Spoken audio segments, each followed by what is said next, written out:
Hello knowledge seekers and welcome to today's video. Remains by Simon Armitage is a haunting poem that explores the psychological impact of war on soldiers. Set in contemporary conflict, the poem recounts a soldier's experience of witnessing the aftermath of violence and the moral dilemmas it raises. The soldier recalls an incident where he and his comrades opened fire on looters, resulting in the death of one of the looters. Despite the passage of time, the soldier is haunted by the memory of the incident, plagued by feelings of guilt and remorse. Armitage vividly conveys the soldier's sense of moral ambiguity and the psychological toll of war.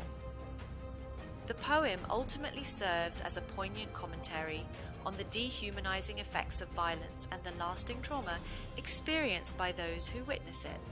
The poem opens with a vivid description of the soldier's experience as he and his comrades, on another occasion, get sent out to tackle looters raiding a bank. The use of the verb tackle and the noun looters immediately conveys the violence and chaos of the situation, highlighting the dehumanizing effects of war.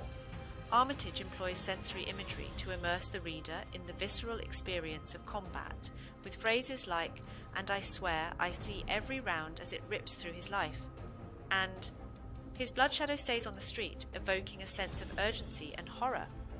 The soldier's recounting of the incident is characterized by a sense of detachment and numbness, as he describes how he's there on the ground, sort of inside out, with grim matter-of-factness. This brutal imagery underscores the dehumanization inherent in war and the emotional desensitization experienced by soldiers.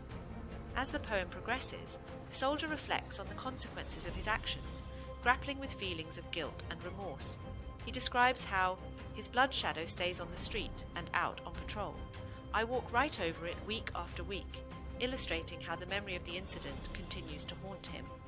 The haunting is further reinforced in the line, "And the drink and the drugs won't flush him out," showing his futile attempts to suppress his guilt. Armitage also explores the theme of trauma and its long-lasting effects on the soldier's psyche. The repeated line, "probably armed, possibly not," reflects the soldier's attempts to justify his actions, while also revealing his inner conflict, a moral doubt. The conversational tone and colloquial language throughout the poem, such as "legs it" and "tosses," create a sense of intimacy and immediacy, drawing the reader into the soldier's fragmented thoughts and turmoil.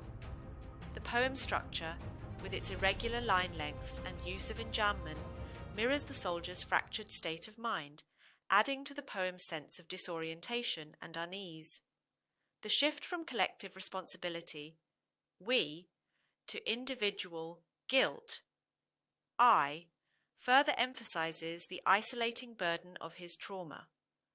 Ultimately, Remains serves as a powerful exploration of the psychological toll of war, the complexities of moral culpability, and the enduring impact of trauma on those who must live with the consequences of their actions. Thank you for watching, and see you next time.